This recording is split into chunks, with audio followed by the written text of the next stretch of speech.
Dinner was supposed to be ordinary me, my parents, and my sister sitting around the table with the smell of roast chicken drifting through the air. But then Dad's voice cut across the clatter of forks like a hammer blow. "You've got 1 month to find a new place. We sold the house. You're out." The words froze me in my chair. My fork slipped, hitting the plate with a sharp clang. My sisters exchanged quick smirks as if they had been waiting for this moment while Mom just kept her eyes on her food. My chest tightened, my pulse roaring in my ears. In that instant, I realized I wasn't just being pushed out of a house. I was being erased from the family. They packed, they laughed, they left. And 6 months later, when Dad texted, "Why are you still there?" I couldn't help but laugh because the truth was the house was mine all along. The silence that followed Dad's announcement was deafening. I stared at him across the table, trying to process what I just heard. "What? When did you decide this? Why didn't anyone tell me?" My voice cracked, part shock, part disbelief. Dad leaned back in his chair, folding his arms with the same cold authority he always carried. "We don't owe you an explanation. You have 1 month. After that, the new owners will deal with you." I turned toward Mom, searching for some sign of compassion. But she kept her eyes fixed on her plate, pushing peas around like she hadn't just watched her husband dismantle my entire life. My younger sister Sarah smirked and whispered loud enough for me to hear, "Guess you'll be sleeping under a bridge soon." Emma burst into laughter, her shoulders shaking. Anger flared in my chest, but I swallowed it, forcing my face into a mask of helplessness. "Please, this isn't funny. What am I supposed to do?" My words trembled, but it wasn't because I was afraid. It was because I was already holding back laughter. If only they knew. Dad's response was like ice water. "Tears won't help you now. Maybe if you had worked harder, maybe if you had contributed, you'd have a place to go. But you didn't. You've been nothing but a burden." The word burden sliced through me. My fork clattered against the plate, and the room fell back into silence, except for the sound of my sisters' quiet giggles. They were enjoying this, watching me squirm, believing I was powerless. Dinner carried on as if nothing had happened. My family chatted about their moving plans, about the new neighborhood they were excited to explore, about Sarah's upcoming semester at college. And there I sat, invisible, at the table I had grown up around, suddenly reduced to an afterthought, an inconvenience they couldn't wait to leave behind. When the last plate was cleared, I excused myself, muttering that I was tired. I trudged upstairs to my room, closing the door softly before collapsing onto my bed. For a moment, I buried my face in the pillow, shaking not with tears, but with suppressed laughter. The irony was too delicious. They thought they had broken me, that they had cast me aside like unwanted furniture. But the truth was, the script had already been flipped. They didn't know that the new owners weren't strangers. The house they had so proudly sold out from under me. It was mine. I rolled onto my back, staring at the ceiling with a grin spreading across my face. Let them think I was weak. Let them believe they had the upper hand. In 1 month, when they expected to see me gone, the joke would be on them. Lying on my bed that night, I replayed Dad's words over and over. "You have 1 month. New owners will deal with you." He had no idea how close he was to the truth. The new owners would deal with me because I was the new owner. It had all started 2 months earlier. I was browsing real estate listings, half-heartedly dreaming about buying my own place. I never expected to see my childhood home staring back at me from the screen. Photos of every room, including mine, cluttered with my clothes and books. They hadn't even bothered to tell me they were selling. My stomach twisted at first, but then another thought struck me, one so daring it almost made me laugh out loud. I called Jake, my best friend and business partner.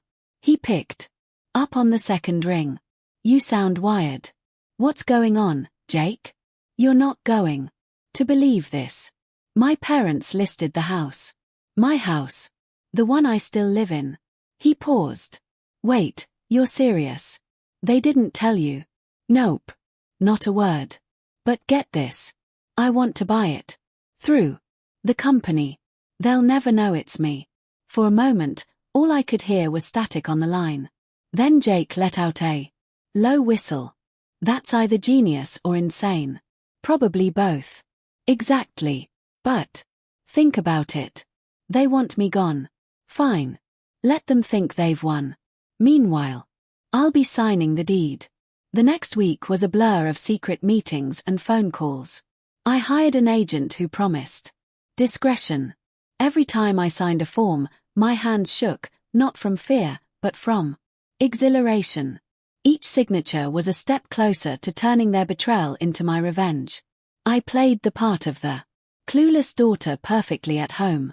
At dinner, when they whispered about moving trucks and new neighborhoods, I nodded along, feigning confusion. Inside, I was laughing. Every word they spoke was another layer of irony piled onto the truth they couldn't see. One night, I overheard Mom in the hallway. Her voice, hushed, but smug. Amber will have no choice but to grow up after this. It'll be good for her. Dad chuckled. Finally. She'll learn what responsibility feels like. I pressed my pillow over my face, biting down to stifle the laughter. Threatening to explode. If only they knew the paperwork was nearly finalized. If only they knew their useless daughter was about to become their landlord. The day the sale went through, I sat at my desk holding the signed documents. My name, well, technically the company's name stamped across the top. A chill ran down my spine. It wasn't just a house. It was proof. Proof that I wasn't weak. Proof that I had outplayed them at their own cruel game. And as I tucked the papers into a folder, a thought flickered through my mind. Let them think I'm broken. The real show hasn't even started yet to understand why I didn't hesitate to outsmart my own family. You'd have to know what it was like growing up in that house. From the outside, we looked normal enough. White picket fence, holiday lights in December, photos on the mantel. But behind closed doors, favoritism wasn't just present. It was law. When Sarah turned 16, Mom and Dad threw her a huge Sweet 16 party, balloons, a rented DJ. Cake taller than I was. Every cousin, neighbor, and classmate filled our backyard. I still remember the way Dad beamed as Sarah twirled in her new dress. 5 years earlier, on my 16th birthday, I came home to find a small grocery store cake sitting on the kitchen counter. Happy birthday. Scrolled in thin blue icing. No candles, no party, no guests. Mom handed me a slice while Dad watched TV. Don't eat it all at once, she muttered. That was it. When Sarah turned 18, Dad tossed her car keys with a grin. Every girl needs her own ride, he said proudly. I got $20 in an envelope when I graduated high school. 20. Congrats, kiddo. Dad said. Already walking away. Emma wasn't left out either. Every summer they took her and Sarah on vacations. Florida beaches. Disneyland. Family reunions across the country. Me. Someone needs to watch the house, Mom would say flatly. So I stayed behind, watering plants, scrolling through photos they posted online of roller coasters and sandy sunsets. Christmas was the cruelest. The tree drowned in gifts for Sarah and Emma. Shiny gadgets, jewelry, expensive clothes. While I unwrapped socks or notebooks. One year, Sarah unwrapped an iPhone while I peeled the paper off a pack of pens. Sarah squealed, "Oh my God, thank you." I forced a smile and whispered, "Thanks," clutching pens that cost less than the ribbon around her box. I learned early not to ask for much. Whenever I tried, Dad would sigh, "We saving for your sisters. You'll understand one day." That day never came. Instead, I learned to earn my own. At 15, I picked up shifts at the grocery store after school. My first few paychecks went toward a beat-up laptop from a pawn shop. It was ugly plastic, Cracked near the hinges, one key missing, but when I booted it up, I felt powerful. At school, I was taking a free programming class, and suddenly the world opened. Lines of code made more sense to me than my own family ever had. I still remember Dad's reaction when I told him about college acceptance letters. "That's nice," he said without looking up from his plate. When I asked about financial help, he cut me off. "We're not paying for your college. That money's for Sarah and Emma." That night, I stared at the ceiling of my tiny room, laptop humming beside me. The decision was clear. If they weren't going to invest in me, I'd invest in myself. And that's exactly what I did. College was supposed to be a fresh start. But even there, my family's shadow lingered. On move-in day, Sarah and Emma tagged along, whining about being bored. Dad handed me a used comforter from the trunk and muttered, "Don't expect visits. We've got enough on our plate." With the younger girls. I nodded, pretending it didn't sting. But once classes began, I discovered freedom. No parents watching, no sisters smirking, just me and the hum of my second-hand laptop in a cramped dorm room. I worked nights at a fast food place and weekends stocking shelves at a hardware store. Every dollar feeding my tuition, books, and endless cups of bad coffee. It was in a sophomore programming class that I met Jake. He slid into the seat next to me one morning, grinning like he already knew something I didn't. "You're Amber, right? I saw your code project last week. It was kind of genius." I raised an eyebrow. "Kind of. Okay, fine. Actually, genius. Want to team up for the next assignment?" That one project turned into 2, then 10. Soon, we were meeting outside class, sketching ideas on napkins at greasy diners, our laptops glowing deep into the night. One weekend, Jake leaned back in his chair and said, "Why are we selling our time to professors for grades when we could be selling real programs for cash?" It sounded ridiculous at first, but we tried anyway. We built a simple inventory system for a local boutique. When the owner handed us $500 in cash, I thought my hands might shake the bills right out of my grip. This actually worked," I whispered. Jake just grinned. From then on, we chased every opportunity, accounting programs for small shops, scheduling tools for busy offices. The money wasn't glamorous, but compared to my dad's paycheck at the hardware store, it was real proof. I was building something no one could take from me. At home though, I kept my mouth shut. I still lived in my childhood bedroom during breaks. Still drove my beat-up Honda Civic. Still wore thrift store jeans. At dinner, Dad would complain about bills. Mom would gush about Sarah's volleyball trophies. Emma would beg for a new phone. No one asked how my classes were going. No one cared. One night while clearing dishes, Mom cornered me. "Now that you're done with sophomore year, you should start paying rent. $800 a month." I blinked. $800 for my own room. "You're an adult now.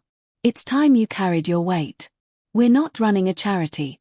I forced a calm smile. "Sure, no problem." Inside, I almost laughed. 800 was less than what I earned in a single coding project. That was the moment I realized something.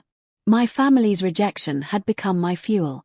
They thought they were pushing me down, but really they were handing me every reason to climb higher. By senior year, Jake and I were running on fumes.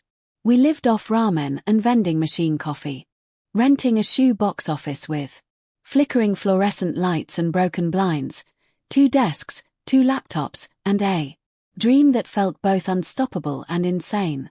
But beneath the exhaustion was momentum. Our little projects had taught us more than any textbook.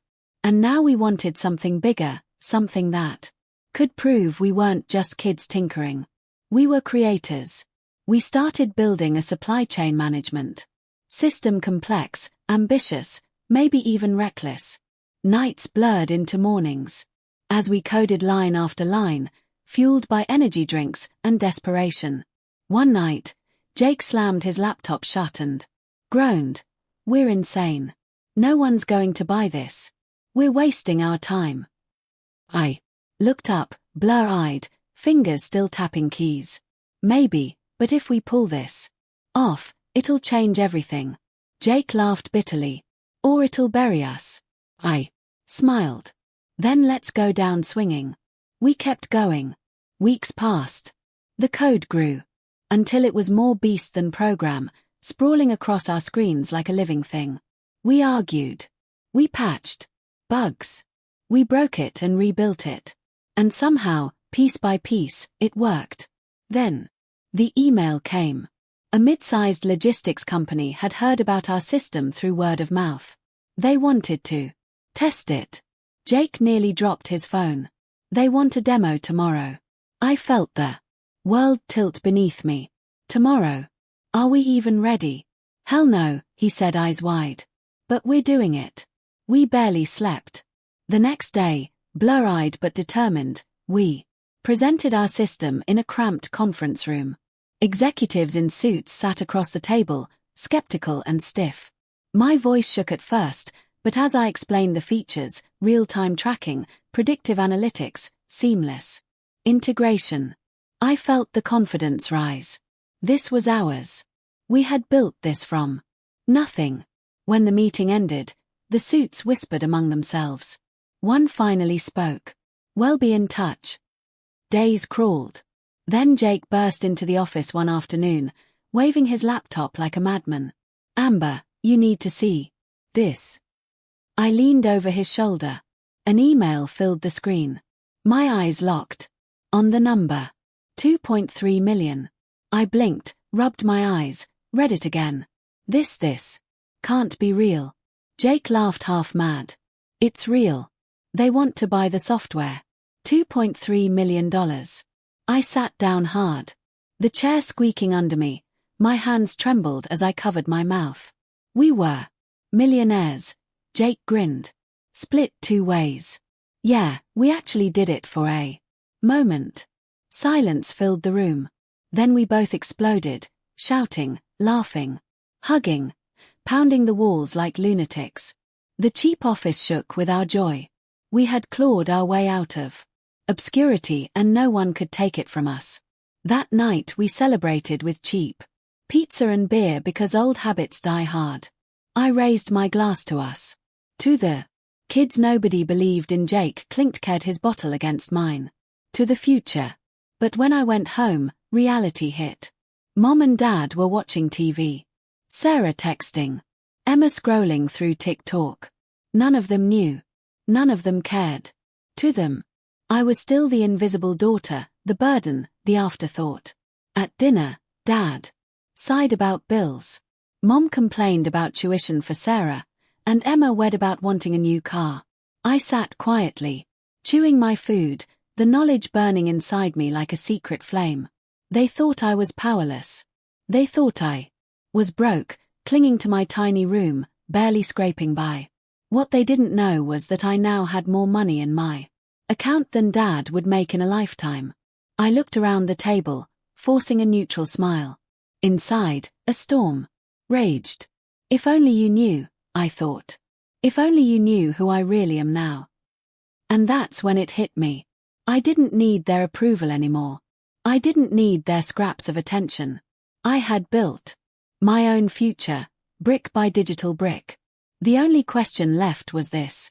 When the moment came, would I reveal it, or would I let them choke on their own ignorance until the truth crushed them? 2 months after that life-changing deal, I sat at my desk one night, scrolling through real estate listings. Not because I needed a new place. I could have afforded a penthouse by then, but because the idea of finally moving out lingered in the back of my mind. That's when I saw it.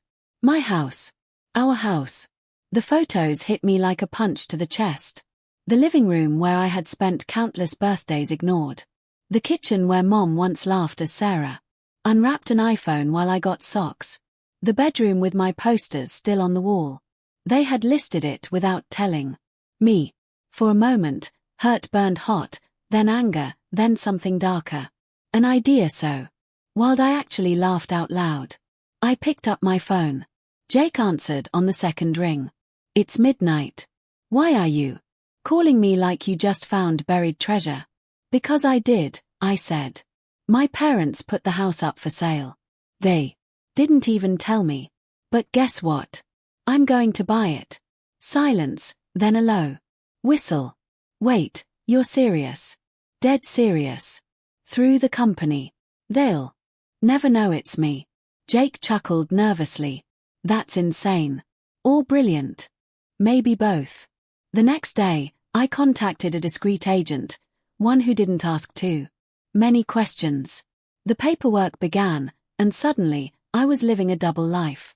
At home, I played the role of the clueless daughter. At night, I was signing forms, negotiating prices, and wiring deposits. Dinner conversations turned surreal. Mom would casually mention how the buyers seemed eager.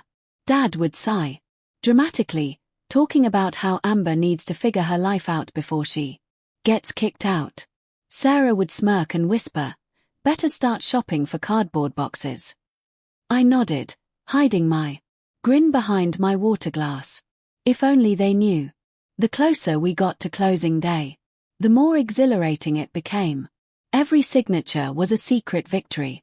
Every notarized stamp felt like justice pressed into paper.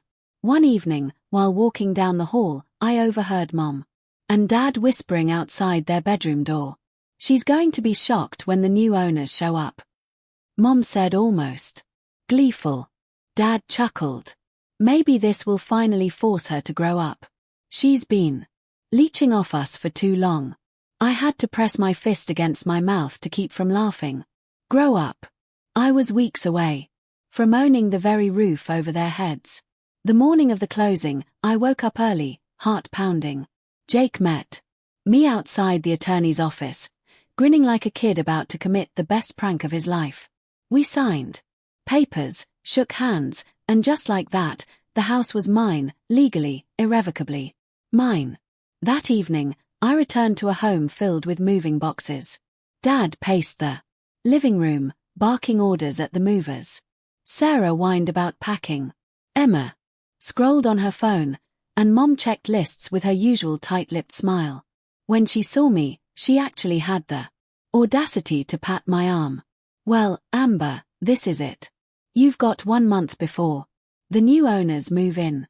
Better start looking for an apartment. I let my face fall, feigning dread. Right. Yeah, I'll figure something out. Sarah giggled, carrying her suitcase. Good luck affording anything on your pathetic salary. Emma chimed in without looking up. Maybe you can crash in your car. Oh, wait. That piece of junk probably won't even start. Dad stepped back into the room. Movers are done. Let's go. And, just like that, they left. Not even glancing back. I stood alone in the empty house, heart thundering. The silence wrapped around me, not heavy, but liberating. I pulled out my phone and called Jake. They're gone. He laughed. So, landlord or homeowner? Which title do you prefer? I grinned, looking around the space that was finally truly mine. Both. That night, Jake came over with beer and pizza. We sat on the bare floor, clinking bottles, the laughter echoing off empty walls. For the first time, the house didn't feel like a cage. It felt like freedom. And as I leaned back, staring at the ceiling, I thought, let them believe I'm broken. They just handed me the sweetest victory of my life. 6 months passed in a blur of quiet triumph. I furnished the house, filled it with everything my younger self had once been denied. Soft couches, a giant TV, even a gleaming espresso machine that hissed like victory. Every morning, I expanded the business with Jake, hired 2 programmers, and watched the numbers in my bank account climb higher than I ever dreamed. For the first time in my life, silence was my companion. No more insults at the dinner table. No more smirks from Sarah.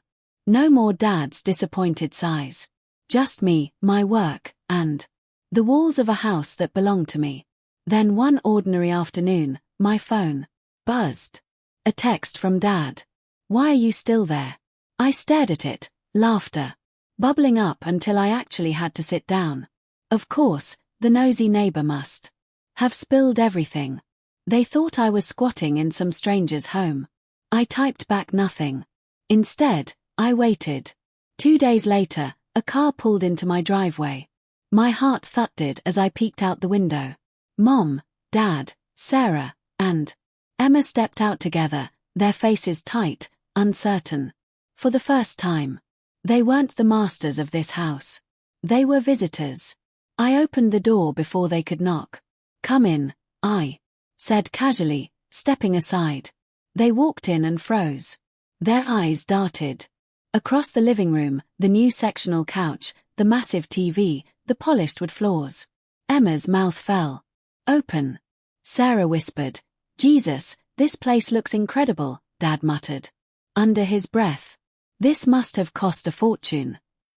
Mom finally turned to me, voice sharp. "Amber, explain. How are you still here? Who owns this house? Where did you get the money for all of this?" I sat down on the couch, crossing one leg over the other. "Me. I own it. My company bought the house. I'm not going anywhere." For a moment. Silence. Then. Chaos. "That's impossible." Mom screeched. "You don't have that kind of money. You're just a programmer scraping by." "Actually," I said calmly, "I run a software company. We've been very successful. I'm worth over $3 million. Now." Their faces drained of color. Mom actually clutched the back of a chair to steady herself. Dad's mouth worked, but no sound came out. Then Emma shrieked. "If you're rich, then you have to help us. I want a new phone, and Sarah needs tuition." "And Emma, stop," Dad snapped. But his voice lacked authority. He turned to me, forcing a smile. "Amber, let's talk. We've had some financial difficulties. The new house is expensive. Sarah's college bills are piling up. We need your help. Your family." I laughed a sharp, bitter sound. "Family? Let me get this straight. You sold this house out from under me. Left me here like trash. Told me I had a month before strangers threw me onto the street. You laughed when Sarah and Emma joked about me living under a bridge. And now you come back asking for money." Mom's eyes filled with tears. "We didn't know you had money then. If we had known. If you had known," I cut in, "you would have taken me with you. You would have treated me better. Not because you loved me, but because you wanted my wallet." Dad's face hardened. "That's not true." I stood, my voice rising. "Really? Because for years, you showed me exactly what I meant to you. Nothing. You celebrated their birthdays and forgot mine. You paid for their vacations and told me to stay home. You gave Sarah a car and handed me $20. Don't tell me. It's not true. I lived it." Sarah's voice cracked. "We didn't mean it like that." I laughed coldly. "Yes, you did. And it doesn't matter anymore because when you walked out of this house, you made your choice. You left me behind. So now I'm making mine. I don't owe you anything." Mom sobbed openly. "Amber, please. We're still your family. We love you." I pointed at the door. "Your tears don't mean anything to me. You should have thought about love before you decided I wasn't worth keeping." They stood frozen like children caught in their own lie. Finally, I stepped toward the door and pulled it open. "Get out."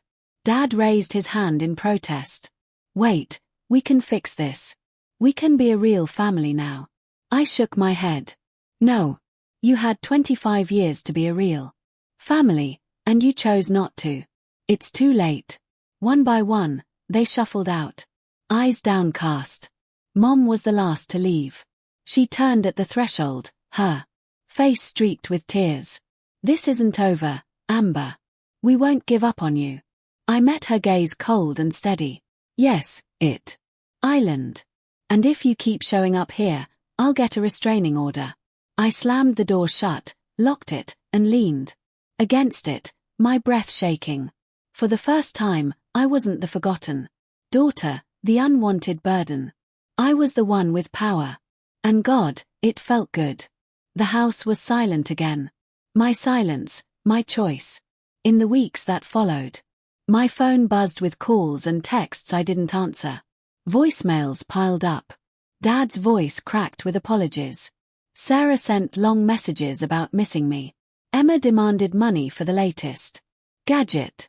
And Mom begged for just a conversation. I ignored them all. For once, I wasn't desperate for their attention. Eventually, the noise stopped. The silence was permanent, like a door finally locked from both sides. 6 months slipped by. In that time, the company Jake and I built grew stronger than ever. We landed contracts bigger than we dared to dream of. We hired more staff, moved into a sleek office, and watched our revenue climb with dizzying speed. I bought a new car, sleek and silver, the kind Dad used to admire from afar. I even took a 2-trip to Europe. My first real vacation. No guilt, no permission needed, no one telling me to stay home and watch the house. One rainy afternoon, Aunt Linda, Mom's sister, knocked on my door. She had always been the quiet observer in family drama. The one who never interfered. She hugged me tight and whispered, "Amber, I think you should consider forgiving them. They know they made mistakes. They want to make things right." Or, I pulled back, shaking my head. "Aunt Linda, I don't want to see them anymore. I'm done with that life." Her eyes softened. "But they're still your family." "No, they stopped being my family when they decided I wasn't worth keeping. Blood doesn't excuse betrayal." She sighed, kissed my forehead, and left me with a sad smile. That night, I sat by the window with a cup of coffee, watching rain streak down the glass. For the first time in years, I felt free. Free from their judgment, free from the endless cycle of favoritism and neglect, free to live my life without wondering why I was never enough for them. And yet, I couldn't help but wonder if I had told them about my success earlier. Would they have treated me differently? Probably. They would have invited me to vacations, remembered my birthdays, smiled at me across the dinner table. But it would have been fake. The same way Mom's tears had been fake when she begged me for money. They would have wanted me around, not because they loved me, but because I could give them something. That was never love. Buying this house wasn't just revenge. It was revelation. It showed me who they truly were and who I had become. I wasn't the forgotten daughter anymore. I wasn't the burden. I was strong, independent, successful, and finally at peace. I walked through the house, touching the walls, remembering every slight, every wound that had once made me feel small. And instead of pain, I felt gratitude. Because every cruel word, every forgotten birthday, every dismissal had forged me into someone who no longer needed them. This house wasn't their victory. It was mine. And as I turned off the lights that night, slipping into the quiet embrace of my own home, I knew one thing for certain. I had built a life they could never take away from me.